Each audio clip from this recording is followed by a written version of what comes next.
हमारे जो सांसद हैं उन्होंने बड़े उसके साथ तत्काल जो कूद करके गया, एक इसको हम आतंकी ही घटना कहेंगे, जिस तरह से एक अपराधी कूद जाता है और भाग करके यहाँ से वहाँ छलांग लगाते हुए उसको दबोचा, उसको झपट्टा मारा और उसको सुरक्षा कर्मियों को दिया। दूसरा आदमी भी वहाँ था, उसको भी गिरफ्तार किया गया। तब तक सुरक्षा कर्मी निश्चित रूप से आ गए हों, लेकिन इसकी तरह से जो सूचनाएं आ रही हैं, अभी तक जो जांच पड़ताल हुई है, 6 लोग तो गिरफ्तार हुए, आने वाले दिनों में और भी हो सकता है, 7वां भागा हुआ है। और एक मैसूर का, एक लखनऊ का, एक महाराष्ट्र का, एक हरियाणा से, मतलब आप देखिए कि किस तरह से तंत्र को, षड्यंत्र को, कोई तो मास्टरमाइंड होगा। भगत सिंह का नाम ले रहे हैं, भगत सिंह ने जिस समय किया तब देश आजाद नहीं था। आजादी उन्होंने इसीलिए ली थी कि ये संसद, ये भारत की जनता अपना फैसला खुद करे। जो साइकिल रिक्शा चलाने वाला, ई रिक्शा चलाने वाला का एक परिवार का लड़का हो और बेरोजगारी को रिक्शा चला करके लोग काम कर रहे हैं। बहुत कम लोगों को अंदाज है कि ऐसा मुख्यमंत्री भी बना है इसी चुनाव में जिसके पिता मैंने पकौड़ा तलते थे। मध्य प्रदेश के, मैं मोहन यादव की बात कर रहा हूँ, मैं उसी इलाके का हूँ, इसलिए मैं आपको दावे के साथ कह सकता हूँ। हमने देखा है उन परिवारों को जहाँ से पकौड़े बेच करके छोटी सी दुकान से जो लड़का निकला, उसने एमए किया, उसने पीएचडी किया, उसने लगातार 30 वर्ष काम किया और मुख्यमंत्री बन गया।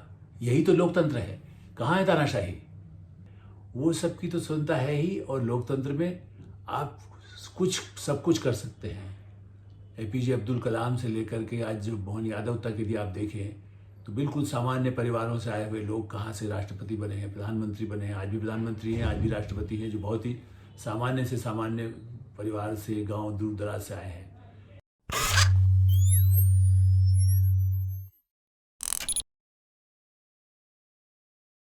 नमस्कार, मैं हूं आलोक मेहता। एडिटर्स आई में आपका स्वागत है। भगत सिंह का नाम बदनाम मत करो, गांधी का नाम बदनाम मत करो। संसद पर जिस तरह से हमला की कोशिश की गई और एक षड्यंत्र के साथ हुआ, यह तो निश्चित है। और उसमें भी भगत सिंह का नाम लेकर के लगभग 8-9 महीने, साल भर पूरे षड्यंत्र की तैयारी की गई। कौन इसके पीछे है, ये कभी जांच का विषय है, बहुत गंभीरता से जांच का विषय है। मैंने इसलिए भगत सिंह से बात शुरू की क्योंकि जिस तरह से संसद की, जनता की गैलरी, जहां जनता दर्शक जाते हैं, दुनिया के कई देशों में इस तरह की व्यवस्था है। भारत से भी हम लोग जाकर के वहाँ की संसद देखने का अवसर मिल जाता है, चाहे वो अमेरिका हो, चाहे ब्रिटेन हो। उसमें भी पत्रकार के नाते या वैसे यदि संसद या वहाँ पर उस तरह से पास बनवा करके आप संसद में जाते ही हैं, प्रवेश कर जाते हैं।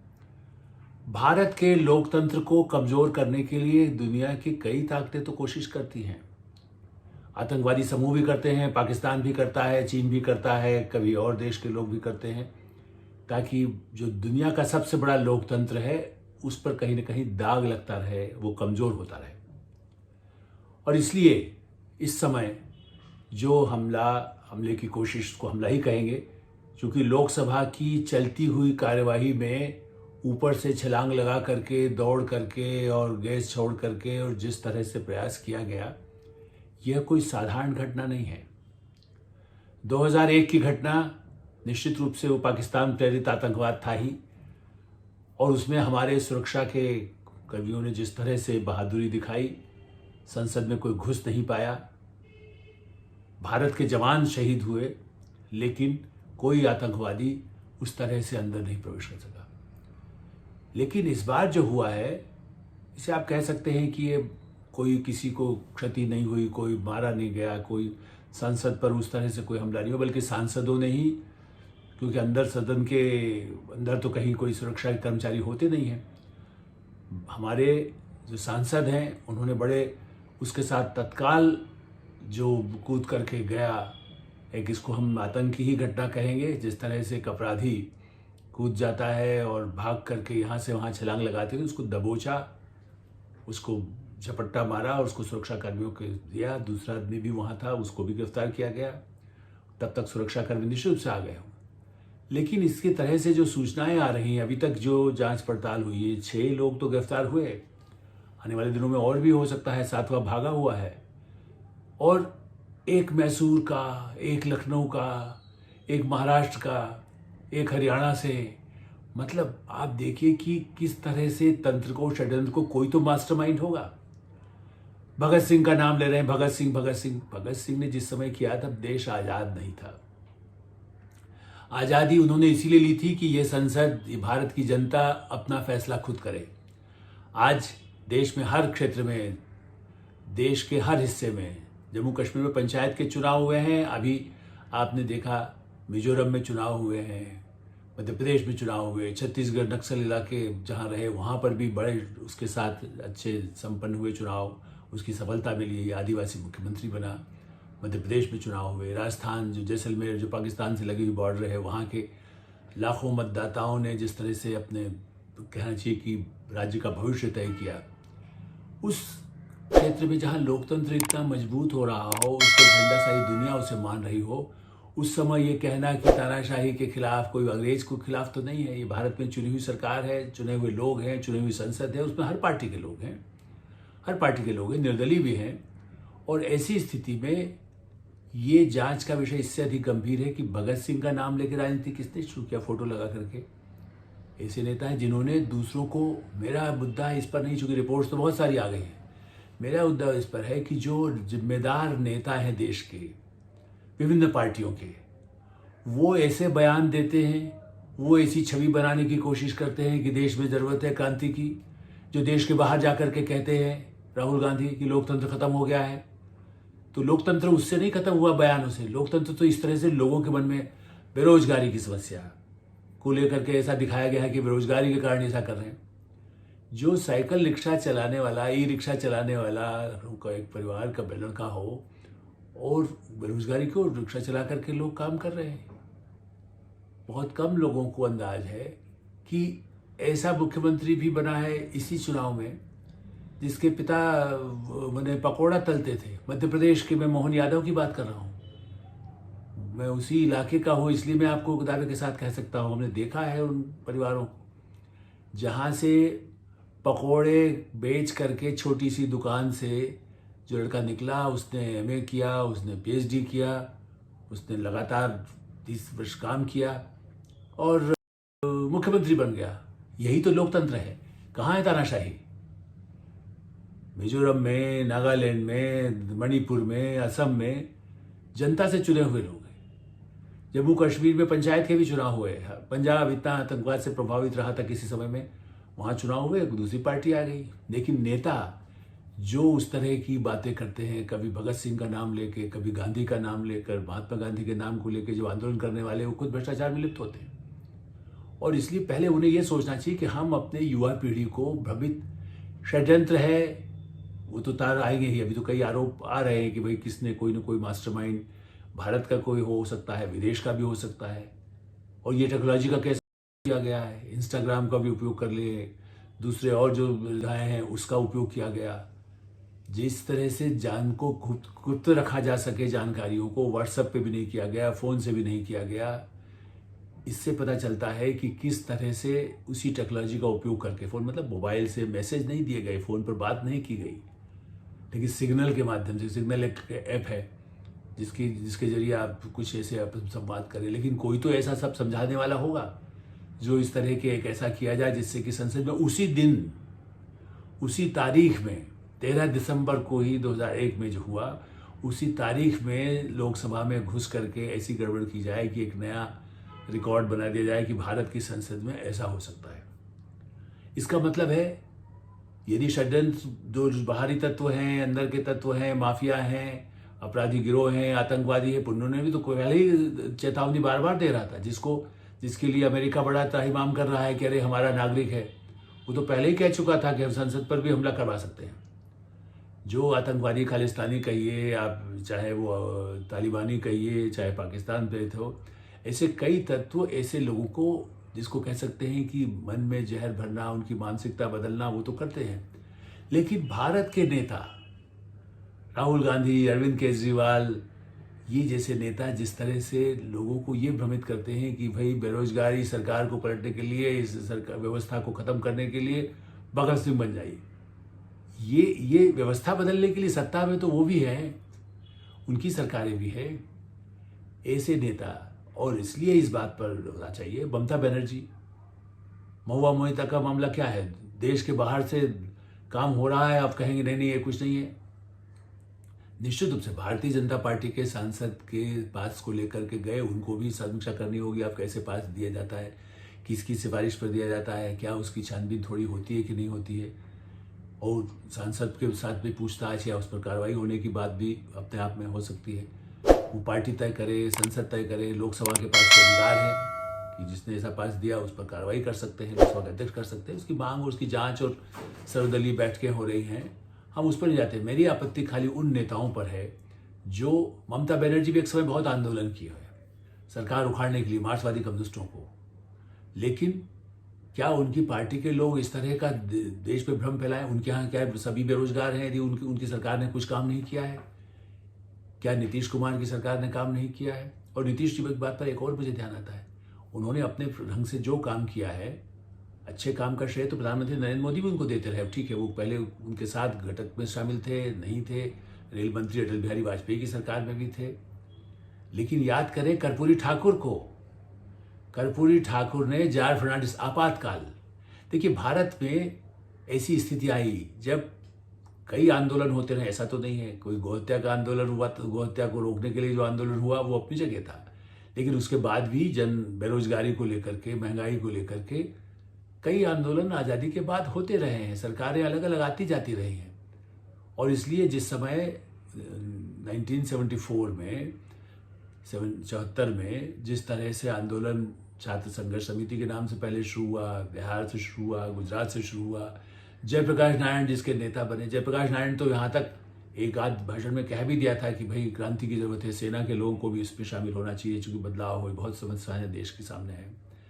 लेकिन उन्होंने हथियारों से लड़ाई लड़ने का नहीं कहा था, वो महात्मा गांधी के समर्थक थे, उन्होंने ये नहीं कहा था कि सब जगह बम फटे। जॉर्ज फर्नांडिस का केस जरूर उनके सामने आया कि डायनामाइट से उनको एक अंदर बड़े उग्र विचारों के थे, जबकि देखा जाए तो राम मनोहर लोहिया के समर्थक या उनके अनुयायी रहे। लेकिन उन्होंने जब ये कहा तो कर्पूरी ठाकुर, जो बिहार के नेता, इसलिए मैं बिहार बंगाल के लोग जब भी बात आती है, और कर्पूरी ठाकुर देश के सबसे ईमानदार नेताओं में से थे, यदि उन्होंने जॉर्ज से कहा नहीं, ये हम डायनामाइट वाले या इस तरह से सशस्त्र क्रांति की कोई आवश्यकता नहीं है, बम लगा करके कोई देश में बदलाव नहीं आ सकता है, इसलिए उन्होंने उसका विरोध किया, उससे असहमत रहे, अलग भी हुए। तो भारत में गांधीवादी तरीके समझ में आते हैं, आंदोलन हो, लोकतंत्र हो, चुनाव में भागीदारी हो, अधिकाधिक लोग उसमें हिस्सा लें, गरीब लोग भी उसमें बने, बेरोजगारी की समस्या दुनिया में सब जगह, यहाँ की समस्या दूर होनी चाहिए। फिर क्या इन पार्टियों का दायित्व तो नहीं चाहिए, उनकी भी सरकारें में लोगों को बताएं स्किल डेवलपमेंट जैसे काम, जिससे कि लोग अपना स्वरोजगार कर सके। प्रधानमंत्री नरेंद्र मोदी कहते तो आप कह सकते सरकार है, लेकिन पिछले वर्षों के दौरान स्किल डेवलपमेंट में जो काम हुआ है, इन नेताओं का दायित्व है कि वो कहें कि नहीं, जो हमारा प्लम्बर है, हमारा इलेक्ट्रिशियन है, जो दूसरे काम करते हैं, जो दैनिक घरों में जा कर के उनको 200-500 रुपये लेते हैं और काम करते हैं, यदि 5 घर में जाते हैं तो उसकी आमदनी 2000 हो जाती है, महीने में 50,000 तक कमा सकते हैं। दिल्ली में दूसरी जगह में हो सकता है 30,000 कमा सकते हो। उनका तो कोई हिसाब ही किसी के पास नहीं है, फिर भी बेरोजगारी का हल्ला बचाते हैं। वो ये ठीक है कि वो सरकारी नौकरी मिले। ब्रिटिश ने, सबसे दुर्भाग्य की बात ये, जो बार बार मैं पहले भी कहता रहा हूँ, ब्रिटिश राज में चूंकि कुछ भी देश की सब चीज, इकोनॉमी को चौपट करके सारा तो लूट के ले ही जा रहे थे, उसके साथ ये दिखाया गया कि भाई काम तो एक ही मिल सकता है, सिपाही बन जाओ, वर्ल्ड वार में भी जाना होगा या यहाँ पर लड़ना होगा, यहाँ के लोगों को मारना होगा, तो सिपाही बन जाओ या क्लर्क बन जाओ। मैकाले की शिक्षा दी इसलिए थी कि आपको बाबू बना दे, सरकारी नौकरियों में बस भर्ती कर दे, वही एक रोजगार का साधन है। दुर्भाग्य यह है कि बेरोजगारी की बात उठते उठते भारत में हमेशा ही चूंकि इस आतंकवादी हमले में बेरोजगारी की बात कही जा रही, बेरोजगार थे इसलिए उनका ऐसा सिर्फ है वो हो गए और उन्होंने ऐसा हमला करने की कोशिश किया, लोकसभा में घुसने की कोशिश किया। नहीं, सही बात यह है कि उनको ये बताया भी जाता है कि सरकारी नौकरियां ही एकमात्र आधार नहीं है, सरकारी नौकरियां जितनी आवश्यकता भरी जानी चाहिए, लेकिन उससे ज़्यादा ये है कि जो लोग ऐसे काम कर रहे हैं उनको गौरव महसूस किया जाए, उनको सफाई कर्मचारी भी यदि कमा रहा है 25-20 हज़ार रुपया, तो उसका भी सम्मान हो, उसको पूरी उसकी सुरक्षित नौकरी सुरक्षित हो या काम सुरक्षित हो, लेकिन अपना निजी काम जो कर रहा है उसके प्रति भी अवमानना। ये नहीं कि सरकारी नौकर है तभी वो है। सरकारी नौकरी पाने के लिए कितने घोटाले हो चुके हैं। ओम प्रकाश चौटाला जेल गए, वहाँ भी भर्ती का घोटाला था।